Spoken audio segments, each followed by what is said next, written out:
Hello everyone, welcome back to our channel. जैसे कि आपको पता है कि DSSB TGT नेचुरल साइंस के लिए हमारी 10 के अराउंड ऐसी यूनिट्स है जो ग्रेजुएशन से ऐड की गई है, जिनमें से 4 यूनिट मैं आपको कंप्लीट करा चुकी हूँ। ठीक है, अभी प्रेजेंटली जो हम 5वीं यूनिट कर रहे हैं वो है एक्वेटिक बायोलॉजी। ठीक है, तो एक्वेटिक बायोलॉजी के अंदर हमें 4 सब टॉपिक्स पढ़ने हैं। ठीक है, aquatic biomes, fresh water biology, marine biology and management of aquatic resources. ठीक है, इसमें से जो एक्वेटिक बायोम वाला टॉपिक है उसको अभी हम करेंटली कर रहे हैं। मुझसे लोग पूछते रहते हैं कि ये वीडियो कब कंप्लीट होगा। देखो, ये है ना बहुत बड़ी यूनिट है, 3-4 महीने पढ़ाई जाती है। 3-4 महीने तो मैं आपको नहीं पढ़ाऊंगी, आपको मैं एक लिमिट में ही पढ़ाऊंगी। ठीक है, लेकिन अभी हमारी एक्वेटिक बायोम का जो टॉपिक है ना, आज वो इस 5th वीडियो के साथ कंप्लीट हो जाएगा। कोरल रीफ का टॉपिक आज हम करेंगे और ये वाला जो एक्वेटिक बायोम का टॉपिक है ये आपका कंप्लीट हो जाएगा। धीरे धीरे आपके बाकी सब टॉपिक्स की वीडियो भी ज़रूर आएंगी। ठीक है, आपको बस थोड़े से पेशेंस रखने हैं। उसके अलावा आपके जो MCQ सीरीज है वो भी कंटिन्यूड रहेगी। ठीक है, दोनों के वीडियोस आते रहेंगे रेगुलरली। बस आपको पेशेंस रखना है, लाइक करना है, शेयर करना है, सब्सक्राइब करना है। ठीक है, आज का हमारा टॉपिक है कोरल रीफ। तो आपके साथ पता नहीं ऐसा कभी हुआ है कि या नहीं हुआ है, मेरे साथ ऐसा बहुत बार हुआ है। जब भी मैं ओशियन के इनसाइड का पिक्चर देखा करती थी ना, तो बहुत ही वाइब्रेंट कलर नज़र आते थे और मेरे को ऐसा लगता था कि ये है ना एक्वेटिक प्लांट्स है। इतने सुंदर सुंदर कलर एक्वेटिक प्लांट्स के हैं। ठीक है, लेकिन बहुत सालों के बाद जब मैं साइंस पढ़ रही थी तब मुझे पता चला कि इनको हम कोरल्स बोलते हैं। ठीक है, कोरल्स जो होते हैं वो प्लांट्स नहीं होते, एक्चुअली एनिमल्स होते हैं। और किस एनिमल किंगडम से बिलोंग करते हैं आपको पता है? हमारे एनिमल किंगडम के अंदर एक फाइलम होता है जिसको हम क्या बोलते हैं? निडेरिया बोलते हैं। ठीक है, जिसके अंदर हमारे सी एनिमोन, जेलीफिश, हाइड्रा, ये सब कुछ आता है ना, उसी के अंदर आते हैं हमारे कोरल्स। तो कोरल्स क्या है एक्चुअली? कोरल रीफ जिसको हमें इस टॉपिक के अंदर पढ़ना है वो प्लांट्स नहीं है, वो एक्वेटिक एनिमल्स है जो किस फैमिली से बिलोंग करते हैं? निडेरिया फैमिली से बिलोंग करते हैं।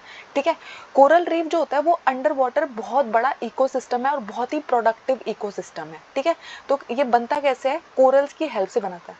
जो हमारे रीफ्स होते हैं, जो इसका नाम है कोरल रीफ। ठीक है, तो रीफ हमारे कैसे बनते हैं? जब बहुत सारे कोरल्स और उनका जो बॉडी स्ट्रक्चर होता है वो पॉलिप टाइप होता है। तो जब बहुत सारे पॉलिप्स एक साथ कॉलोनी में ग्रो कर रहे होते हैं और जो एक साथ कैसे रहते हैं, वो एक साथ इतने सारे आपको कैसे दिखा रहे हैं? उनके होल्डिंग में हमारी कौन मदद कर रहा है? कैल्शियम कार्बोनेट मदद कर रहा है। यानी कि वो सब आपस में एक दूसरे के साथ चिपक के रह पाते हैं। इसको हम क्या बोलते हैं? उसकी हेल्प कौन करता है? इस बाइंडिंग में कैल्शियम कार्बोनेट करता है। तो पहली बात आपको याद रखनी है कि कोरल्स होते कौन है? एनिमल्स होते हैं, एक्वेटिक एनिमल्स होते हैं। किस फैमिली से बिलोंग करते हैं? निडेरिया फैमिली से बिलोंग करते हैं। ठीक है, उसके अलावा ये क्या करते हैं? सबके सब जो इनका बॉडी का स्ट्रक्चर है वो कैसा स्ट्रक्चर है? इसको हम एक, आपको पता है हमें जब निडेरिया फैमिली पढ़ाई जाती है ना, उसमें 2 टाइप के बॉडी स्ट्रक्चर पढ़ाए जाते हैं। एक होता है पॉलिप और एक होता है मेड्यूसा। तो जो कोरल है वो पॉलिप टाइप का बॉडी स्ट्रक्चर है और बहुत सारे पॉलिप्स जब एक कॉलोनी में ग्रो करते हैं, यानी कि कॉलोनी बनाते रहते हैं, कॉलोनी बनाते रहते हैं और उनको कैल्शियम कार्बोनेट आपस में बाइंड करके रखता है, इसको हम क्या बुलाते हैं? कोरल रीफ बुलाते हैं। ठीक है, इतना पॉइंट आपको क्लियर हो जाना चाहिए। तो कोरल जो है वो एनिमल्स है जो कॉलोनीज में रहते हैं, उनका जो बॉडी टाइप है वो पॉलिप्स है और ये मल्टीप्लाई किस प्रोसेस से करते हैं? अगर इनके अंदर एसेक्सुअल रिप्रोडक्शन आपको देखना है, जैसे हाइड्रा के अंदर होता है बडिंग, वैसे ही होता है इनके अंदर भी। ठीक है, तो इनके अंदर रिप्रोडक्शन होता है, एसेक्सुअल रिप्रोडक्शन होता है बडिंग के थ्रू। ठीक है, आई होप ये सारे के सारे पॉइंट्स आपको क्लियर हो गए हैं कोरल रीफ के बारे में। उसके अलावा है ना, कोरल सिम्बायोटिक रिलेशनशिप दिखाते हैं। जब मैंने आपको होस्ट पैरासाइट रिलेशनशिप दिखाया था उसमें मैंने आपको बताया था कि सिम्बायोटिक रिलेशनशिप क्या होता है। तो जब 2 लोग है ना क्लोज एसोसिएशन में रहते हैं, 2 ऑर्गेनिज्म क्लोज एसोसिएशन में रहते हैं और एक दूसरे को फायदा पहुंचाते हैं, इसको हम क्या कहते हैं? सिम्बायोटिक रिलेशनशिप कहते हैं। तो यहाँ पे क्या होता है? कोरल्स के साथ है ना सिम्बायोटिक रिलेशनशिप में कौन रह रही होती है? एक एल्गी रहती है जिसका नाम क्या है? जूजेंथली। ठीक है, तो ये कोरल्स जूजेंथली नाम की एल्गी के साथ रहते हैं, सिम्बायोटिक रिलेशनशिप में है ये दोनों के दोनों और एक दूसरे को फायदा पहुंचाते हैं। अब एक दूसरे को ये क्या क्या फायदा पहुंचाते हैं? तो जो कोरल्स होता है वो है ना, इनको स्पेस प्रोवाइड करता है, शेल्टर प्रोवाइड करता है, यानी कि एल्गी को रहने की जगह देता है। कौन? हमारे कोरल्स। ठीक है, और बदले में ये क्या करता है? ठीक है, जूजेंथली एक एल्गी है तो वो क्या करती है? खाना बनाती है। ठीक है, खाना बनाती है, फोटोसिंथेसिस के प्रोसेस है और कोरल्स को फूड प्रोवाइड करती है। तो इन दोनों के बीच में रिलेशनशिप कैसा है? म्यूचुअल है, सिम्बायोटिक है, ये दोनों एक दूसरे को फायदा पहुंचा रहे हैं। ठीक है, कोरल किसके साथ मिलकर रहते हैं? एक एल्गी के साथ रहते हैं जिसका एक स्पेशल नाम है जूजेंथली। ठीक है, कोरल्स जो होते हैं वो एक्सक्लूसिवली मेरीन होते हैं। जब कभी आप पॉन्ड में जाओगे, रिवर में जाओगे, ठीक है, फ्रेश वाटर बॉडीज को जब आप देखोगे ना, आपको वहां पर कोरल्स नहीं दिखते हैं, लेकिन जो हमारे सी होते हैं, ओशियन होते हैं, उनके अंदर अंदर आपको कोरल्स देखने को मिलते हैं। तो आपको ये बात याद रखनी है कि ये एक्सक्लूसिवली मेरीन होते हैं, एनिमल्स होते हैं, निडेरिया फैमिली से बिलोंग करते हैं, कॉलोनीज में रहते हैं। इनको बाइंड करके टुगेदर रखने का काम कौन करता है? कैल्शियम कार्बोनेट करता है। ये देखो कितना सुंदर लगता है, मुझे तो बहुत ही फैसिनेटिंग लगता है। आपको ये पिक्चर कैसा लगा मुझे बताइएगा। तो ये सारे के सारे जो इतने सुंदर सुंदर वाइब्रेंट कलर्स आपको सबस्ट्रेटम पे नीचे दिखाई दे रहे हैं, ये क्या है? एक्चुअली ये हमारे कोरल रीफ्स है, ठीक है। और इनके पास है ना बहुत सारे ऑर्गेनिज्म, फिशेज यहाँ पे रह रहे होते हैं, ठीक है। बहुत सारी फिशेज रह रहे होते हैं। सुंदर सुंदर, कितना सुंदर है, बहुत सुंदर है, बहुत मेस्मराइजिंग है। उसके बाद आता है कंडीशन। तो कोरल्स को ग्रो करने के लिए कैसी कैसी कंडीशंस चाहिए, अब एक एक करके हम उनको देखेंगे। तो सबसे पहले टेम्परेचर। तो मोस्टली मैंने आपको बताया कि ये सी में ग्रो करते हैं, तो ये है ना, इनको ना तो बहुत ज़्यादा ठंडा रीजन चाहिए ना बहुत ज़्यादा गर्म रीजन चाहिए, यानी कि है ना बहुत वार्म वाटर में भी ये सर्वाइव नहीं कर पाते और एक्सट्रीमली कोल्ड वाटर में भी ये सर्वाइव नहीं कर पाते। तो जो टेम्परेचर होता है वो मॉडरेट होना चाहिए, पानी का जो टेम्परेचर है वो मॉडरेट होना चाहिए कोरल्स की अच्छी ग्रोथ के लिए। उसके बाद होता है लाइट। अब मैंने आपको बताया कि कोरल्स जो होते हैं वो सिम्बायोटिक रिलेशनशिप में रह रहे होते हैं जूजेंथली नाम की एल्गी के लिए।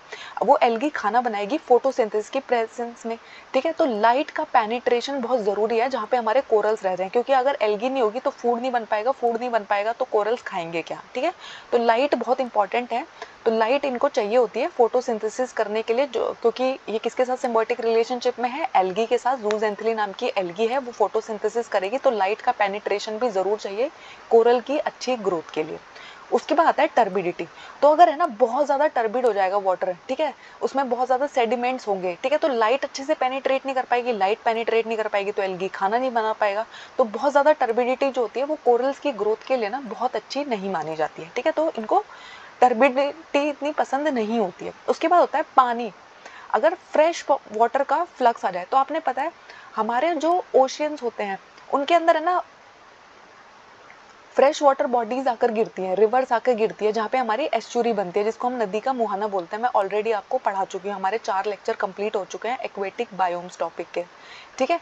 तो वहाँ पे मैंने आपको बताया था कि जब फ्रेश वाटर की मिक्सिंग होती है मेरीन वाटर में, तो ठीक है वहाँ पे है ना थोड़ा मॉडरेट ब्रैकिश वाटर बन जाता है, ठीक है। तो इनको है ना फ्रेश वाटर ज़्यादा पसंद नहीं है, क्योंकि कोरल्स को एक्सक्लूसिवली मेरीन होती है, इनको मेरीन वाटर में रहना पसंद होता है। तो जब फ्रेश वाटर का फ्लक्स आता है ना तो इनको अच्छा नहीं लगता, इनको डिस्ट्रक्शन फील होता है, ठीक है। तो कोरल्स अच्छे से ग्रो नहीं करती है फ्रेश वाटर के अंदर, ठीक है, आपको फ्रेश वाटर के अंदर देखने को भी नहीं मिलती है ज़्यादा, ठीक है।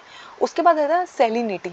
तो है ना सैलिनिटी इन्हें पसंद है, मेरीन वाटर में रहना इन्हें पसंद है, लेकिन बहुत हाई सैलिनिटी इनको पसंद नहीं है। अब इनको वो क्यों नहीं पसंद है? आपको मैंने अभी बताया कि कोरल्स को बाइंड करके जॉइंट करके रखने का काम कौन करता है? कैल्शियम कार्बोनेट करता है। अगर सैलिनिटी हाई होगी तो इसका मतलब है ना बहुत सारे सॉल्ट हाई हो गए और कैल्शियम का लेवल थोड़ा लो हो जाएगा, ठीक है। तो इसलिए ना इसको सैलिनिटी पसंद है, लेकिन हाई एक्सट्रीम सैलिनिटी इसको पसंद नहीं आती है। किसकी ग्रोथ की बात हो रही है? कोरल रीफ की ग्रोथ की बात हो रही है, ठीक है। उसके बाद आता है ओशियन करंट।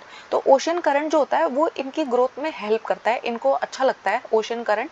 लेकिन अगर वो भी बहुत ज़्यादा हाई होगा तो क्या होगा? इनकी बॉडी हिलेगी, सबस्ट्रेटम से इनकी बॉडी की अटैचमेंट में दिक्कत आने लग जाएगी। तो ओशियन करंट ठीक है वो अच्छी बात है, लेकिन बहुत हाई स्पीड का वाटर इनको नहीं चाहिए, फ्रेश वाटर तो इनको बिल्कुल नहीं चाहिए, ठीक है। उसके बाद आता है पोल्यूशन, ठीक है। तो आपको पता है कि आजकल जो हमारा मेरीन वाटर है वो बहुत ज़्यादा पोल्यूट हो रहा है, बहुत सारे रीजन्स है उसके, क्योंकि हम उसके अंदर है ना सीवेज वाटर ट्रीटमेंट डालते हैं, अनट्रीटेड प्लास्टिक डालते हैं, ऑयल डालते हैं, ठीक है। हमारा जो सारा न्यूक्लियर वेस्ट होता है उसको भी हम बड़े बड़े जो सी और ओशियंस होते हैं उनके अंदर ही डिस्पोज ऑफ करते हैं, ठीक है। तो इस सब की वजह से ना वाटर जो है वो पोल्यूट होते जा रहा है, उसकी वजह से ना कोरल की ब्लीचिंग हो रही है। अब कोरल की ब्लीचिंग का मतलब क्या है? इस पिक्चर को ध्यान से देखिए, कितने सुंदर कितने वाइब्रेंट कलर्स है। आपको पर्पल कलर दिखाई दे रहा है, येलो कलर दिखाई दे रहा है, ब्लू कलर दिखाई दे रहा है। तो इनकी ब्लीचिंग हो जाएगी, यानी कि आपको है ना यहाँ पे बहुत ही डल कलर दिखाई देंगे। क्यों? क्योंकि क्या होता है जब है ना पोल्यूशन का लेवल इंक्रीज होता है, ठीक है, तो ये इनके जो ब्यूटीफुल कलर है, पिगमेंट्स है, वो खराब होने लग जाते हैं, और जिसकी वजह से क्या होता है आपको यहाँ पे क्या देखने को मिलेगा? ब्लीचिंग ऑफ कोरल्स, ठीक है। इस बात से ना हम बहुत परेशान हैं, ब्लीचिंग ऑफ कोरल से हम बहुत परेशान हैं, क्योंकि आजकल है ना हमारे जो कोरल्स है उनको बहुत डैमेज पहुंच रहा है, बहुत ज़्यादा ब्लीचिंग उनके अंदर हो रही है, ठीक है। नेक्स्ट है कितने टाइप की कोरल रीफ्स होती है, आपसे एग्जाम में पूछा जा सकता है टाइप्स ऑफ कोरल रीफ्स, ठीक है। तो 3 मेजर टाइप की कोरल रीफ होती है, एक होती है फ्रिंजिंग रीफ, एक होती है बैरियर रीफ और एक होती है एटोल रीफ। तो सबसे पहले आती है फ्रिंजिंग रीफ। तो फ्रिंजिंग रीफ का मतलब है अगर आपका जो पूरा का पूरा शोर से लेके नीचे बेस तक का एरिया है, ठीक है। वहां पर अगर आपके कोरल्स है ना शोर लाइन से लेके नीचे बेस तक ग्रो कर रहे हैं, ठीक है। कोरल रीफ अगर आपके शैलो वाटर में ग्रो कर रहे हैं, आपका जो शोर्स के पास का बॉर्डर वाला एरिया है वहां पर भी अगर वो ग्रो कर रहे हैं, उसको हम क्या बोलते हैं, फ्रिंजिंग रीफ बोलते हैं। ये सबसे यंग होते हैं, ठीक है। सारे के साथ आपको पता है कोरल रीफ है ना बहुत बहुत ओल्ड है। हमें है ना एक्वेटिक लाइफ का पता कैसे चला था कि एक्वेटिक लाइफ कितनी पुरानी है, कब ओशियंस बने थे। हम है ना जैसे कार्बन डेटिंग करते हैं वैसे है ना हम कोरल्स के साथ भी ऐसा करते हैं, ठीक है। उनके थ्रू हमने जाना था कि हमारे ओशियंस की एज क्या है, ठीक है। तो ये है ना सबसे यंग और सबसे सिंपलेस्ट रीफ है। कौन सी रीफ है ये, फ्रिंजिंग रीफ है, ठीक है। ये सबसे पहला टाइप भी होता है कोरल रीफ का। तो कोरल रीफ है ना आपको ऐसे दिखाई देगी, देखो जो हमारा शोर वाला एरिया है ना, हमारा जो शोर वाला एरिया है उसके पास भी आपको ये बहुत आराम से ग्रो करते हुए दिखेगी और नीचे तक ग्रो कर रही होगी, बेस तक ग्रो कर रही होगी, काफी हद तक ग्रो कर रही होगी। बहुत जहाँ एक्सट्रीमली ठंडा पानी आ जाएगा वहां पर ग्रो नहीं करेगी, ठीक है। लेकिन ये हमारे शोर लाइन तक ग्रो कर रही होती है। ये हमारी कौन सी रीफ है, यंगेस्ट रीफ है, इसको हम क्या बोलते हैं, फ्रिंजिंग रीफ कहते हैं। उसके बाद आती है हमारी बैरियर रीफ, ठीक है। तो ये भी है ना बॉर्डर शोर लाइन के पास होती है, लेकिन ये शोर लाइन तक ही नहीं होती, बहुत शोर लाइन से भी लेके बहुत दूर दूर तक का जो हमारा ओशन वाला एरिया है ना, ग्रेटर डिस्टेंस को कवर किया होता है किसने, हमारी बैरियर रीफ ने। तो एक है ना वर्ल्ड का जो सबसे बड़ा ग्रेटेस्ट बैरियर रीफ है, उसका नाम है ग्रेट बैरियर रीफ, जो आपको कहाँ देखने को मिलता है, ऑस्ट्रेलिया। लोग है ना ऑस्ट्रेलिया घूमने जाते हैं स्पेशली इस रीफ को देखने के लिए। इसके अंदर भी आजकल है ना ब्लीचिंग ऑफ रीफ वाली प्रॉब्लम हो रही है, और ये किस टाइप ऑफ का एग्जाम्पल है, ये बैरियर रीफ का एग्जाम्पल है। ऑस्ट्रेलिया के अंदर जो वर्ल्ड का सबसे लार्जेस्ट रीफ है जिसका नाम ग्रेट बैरियर रीफ है, वो कौन सी किसका एग्जाम्पल है, बैरियर रीफ का एग्जाम्पल है। उसके अंदर भी आजकल हमें ब्लीचिंग देखने को मिलती है, और उसकी फोटो भी मैंने आपके लिए यहाँ पे लगाई है। तो इसको है ना लोग घूमने जाते हैं, विजिट करने जाते हैं। आपको यहाँ पे ना एक रास्ता दिख रहा होगा, ठीक है, बैरियर इसको हम इसलिए बोल रहे हैं, और ये इस बैरियर के यहाँ पे ग्रो कर रहा है, ठीक है। और बहुत लंबे एरिया तक, बहुत ग्रेटर डिस्टेंस तक आपको दिख रहा है ना स्प्रेड हो रहा है। लेकिन जो हमारा फ्रिंजिंग रीफ होता है उसमें ऐसा नहीं हो रहा होता, ठीक है। तो ये हमारा क्या है, ग्रेट बैरियर रीफ है। ये वर्ल्ड का सबसे बड़ा रीफ है, और ये कहाँ पर है, ऑस्ट्रेलिया में प्रेजेंट है। उसके बाद आती है हमारी थर्ड टाइप की रीफ। ये क्या है, एटॉल रीफ कहते हैं इसको हम, ठीक है। तो जो हमारे कोरल, हमारा जो वाटर बॉडी है उसके अंदर अगर कोई आइलैंड है जो सबमर्ज हो गया था, ठीक है, वोल्केनिक आइलैंड है, वो पूरा का पूरा वाटर बॉडी में सबमर्ज है, उसको जो सराउंड कर लेता है, इसलिए इसको है ना कोरल आइलैंड भी कहते हैं, लगून आइलैंड भी कहते हैं। मोस्टली है ना ये सर्कुलर होता है, ठीक है, और पूरे के पूरे जो सेंट्रल लगून है उसको ये पूरा का पूरा कवर कर लेता है। इसको हम क्या बोलते हैं, एटॉल रीफ बोलते हैं। तो क्या करेंगे, जो हमारे बहुत बड़ा सा सी और ओशन है उसके अंदर जो डूबा हुआ पार्ट है जिसको हम लेगून कह रहे हैं, उसको पूरा सराउंड कर लेता है हमारा एटॉल रीफ, ठीक है। तो तीन टाइप की हमारी रीफ थी। कौन कौन सी रीफ थी, fringing reef, barrier reef and atoll reef. अब ये तो था बैरियर रीफ का एग्जांपल, अब हम एटॉल का देखते हैं। तो देखो इसने क्या किया, हमारा इतना बड़ा समुद्र है, उसके अंदर एक सबमर्ज वॉल्केनिक बॉडी है, उसको सराउंड किया हुआ है। यानी कि यहाँ इस पूरे सबमर्ज एरिया में इसने circular type horse shoe shaped का वो बनाया हुआ है, और यहाँ पे ये ग्रो कर रही है। इसको हम क्या बोलते हैं, इसको हम बोलते हैं एटॉल रीफ, ठीक है। उसके बाद आता है कोरल रीफ में रिप्रोडक्शन कैसे देखने को मिलता है। तो मैंने आपको बताया कि ये प्लांट्स नहीं है, एक्वेटिक प्लांट्स नहीं है, एक्वेटिक एनिमल्स है, ठीक है। और ये है ना कॉलोनीज में रहना पसंद करते हैं, निडेरिया फैमिली से बिलोंग करते हैं। तो इनके अंदर है ना एसेक्सुअल रिप्रोडक्शन तो होता है बडिंग के प्रोसेस से, जैसे हाइड्रा में होता है, और हाइड्रा भी निडेरिया फैमिली से बिलोंग करते हैं। जेली फिश, उसका नाम जरूर फिश है, लेकिन वो जेली फिश जो है वो बिलोंग करती है निडेरिया से, ठीक है। सी एनेमोन, वो भी किस फैमिली से बिलोंग करता है, निडेरिया फैमिली से बिलोंग करता है। तो एसेक्सुअल रिप्रोडक्शन जो आपको देखने को मिलेगा ना, वो तो होगा बडिंग के थ्रू, ठीक है। लेकिन सेक्सुअल रिप्रोडक्शन इसमें कैसे होता है, तो ये है ना मोस्टली हर्मोफ्रोडाइट होती है। हर्मोफ्रोडाइट का मतलब होता है कि आपको है ना एक ही बॉडी के अंदर दोनों सेक्स देखने को मिलेंगे, ठीक है। यानी कि मेल एंड फीमेल एक ही बॉडी के अंदर प्रेजेंट होता है, उसको हम बोलते हैं हर्मोफ्रोडाइट, ठीक है। तो क्या करते हैं, गैमीट्स को वाटर बॉडी में रिलीज कर देते हैं। ये हमारे ओशियंस में रह रहे हैं, मेरीन वाटर बॉडी में रह रहे हैं, वहाँ पे ये दोनों के दोनों अपने गैमीट्स को रिलीज कर देते हैं, ठीक है। और इनके अंदर है ना एक्सटर्नल फर्टिलाइजेशन होगा। एक्सटर्नल फर्टिलाइजेशन हम किसको कहते हैं, जब है ना बॉडी के बाहर फर्टिलाइजेशन हो, गैमीट जो है वो बॉडी के बाहर आपस में मिल रहे हैं और सेक्सुअल रिप्रोडक्शन कर रहे हैं, उसको हम क्या बोलते हैं, एक्सटर्नल फर्टिलाइजेशन बोलते हैं, ठीक है। तो इसके अंदर है ना एसेक्सुअल रिप्रोडक्शन तो होगा बडिंग से, और सेक्सुअल रिप्रोडक्शन होता है एक्सटर्नल फर्टिलाइजेशन के थ्रू, ठीक है। और ये हर्मोफ्रोडाइट होते हैं, एनिमल्स होते हैं, निडेरिया फैमिली से बिलोंग करते हैं, तीन टाइप के होते हैं, फ्रिंजिंग, बैरियर एंड एटॉल, ठीक है। Thank you. आई होप आपको इस टॉपिक में कोई डाउट नहीं है। आप समझ गए होंगे कि एक्वेटिक बायोलॉजी का जो पहला टॉपिक था हमारा एक्वेटिक बायोम, वो कोरल रीफ के साथ आज कंप्लीट हो गया है। ठीक है, अभी हमारी 3 सब टॉपिक्स और बच गए हैं और उन सब टॉपिक्स के अंदर और भी टॉपिक्स हैं। ठीक है, तो सबका वीडियो आता रहेगा। आपको उस बात के लिए परेशान होने की बिल्कुल ज़रूरत नहीं है कि मैंने डिसकंटिन्यू कर दिया है। मैंने डिसकंटिन्यू नहीं किया है, लेकिन जब मैं आपको थ्योरी कराती हूँ तो आप कहते हैं कि एमसीक्यू कराओ, एमसीक्यू कराती हूँ तो कहते हैं आपने थ्योरी डिसकंटिन्यू कर दिया है। मैंने आपको बताया था मेरी यूट्यूब टीम में मैं एक ही मेंबर हूँ, तो मुझे बहुत सारा काम करना होता है। तो क्वालिटी कंटेंट के लिए आपको पेशेंस रखने होंगे। ठीक है, थैंक यू। मेरे चैनल को शेयर कीजिएगा, सब्सक्राइब कीजिएगा, लाइक कीजिएगा और अपना फीडबैक ज़रूर शेयर कीजिएगा। Thank you.